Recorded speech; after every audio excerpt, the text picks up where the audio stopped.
ফিরহাদ হাকিম মহাশয় সম্মানীয় মন্ত্রী এবং মেয়র, বললাম তো বারবার লোককে ঠকানো যায়, সববার ঠকানো যায় না। আমার যে বক্তব্য সেটা রেকর্ডেড আছে, সেটা দেখে নেওয়া যাবে। আমি বলেছি যে সংখ্যালঘু উন্নয়ন মাদ্রাসা খাতে অনেক টাকা দেওয়া হয়েছে, কিন্তু দেওয়ার পরেও আজকে মাদ্রাসা থেকে যারা বেরোচ্ছে স্টুডেন্টস, তারা ডাক্তার, ইঞ্জিনিয়ার, আইএএস, আইএফএস হচ্ছে না।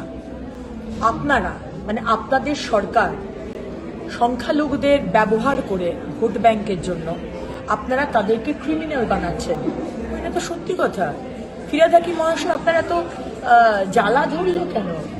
যারা আমাদের সংখ্যালঘু বিধায়করা ছিলেন এবং তার সাথে সাথে তৃণমূল বিধায়ক, আপনারা কি চাইছেন প্রতিবারই আপনারা বিষয়টাকে গুলিয়ে দেবেন, বলবেন বিজেপি মুসলমানদের এগেনস্টে? একেবারেই নয়, একেবারেই এগেনস্টে নয়। আপনি বলছেন আপনারা ঘৃণা করেন, ঘৃণার প্রশ্ন আসছে কোথা থেকে? আজকে সংখ্যালঘুরা ভারতবর্ষের স্বাধীনতার সংগ্রামে তাদের কি অবদান আমরা সবাই জানি। আজকে নেতাজি সুভাষচন্দ্র বোসের রাইট হ্যান্ড ছিলেন একজন সংখ্যালঘু সম্প্রদায়ের মানুষ। আপনারা প্রত্যেকবার গুলিয়ে দেবেন, সত্যি কথাটাকে ঢেকে দেবেন। আপনারা কি করেছেন? আপনি ফিরহাদ হাকিম একজন সংখ্যালঘু সম্প্রদায়ের মন্ত্রী, মেয়র হয়ে আপনি আপনার সম্প্রদায়ের জন্য কি করেছেন? আমি যেটা পয়েন্ট আউট করেছি তার জবাব দিন।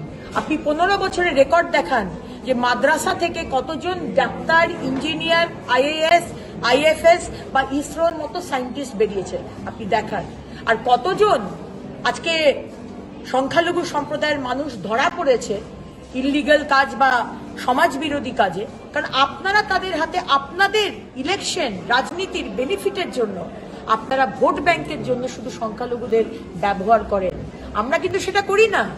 সবকা সাথ, সবকা বিকাশ, সবকা বিশ্বাস, সবকা প্রয়াস।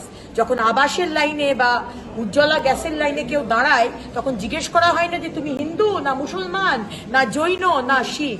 ওটা আপনারা ধর্ম নিয়ে রাজনীতি করেন। সত্যি কথাটা বেরোবার সময় এসে গেছে।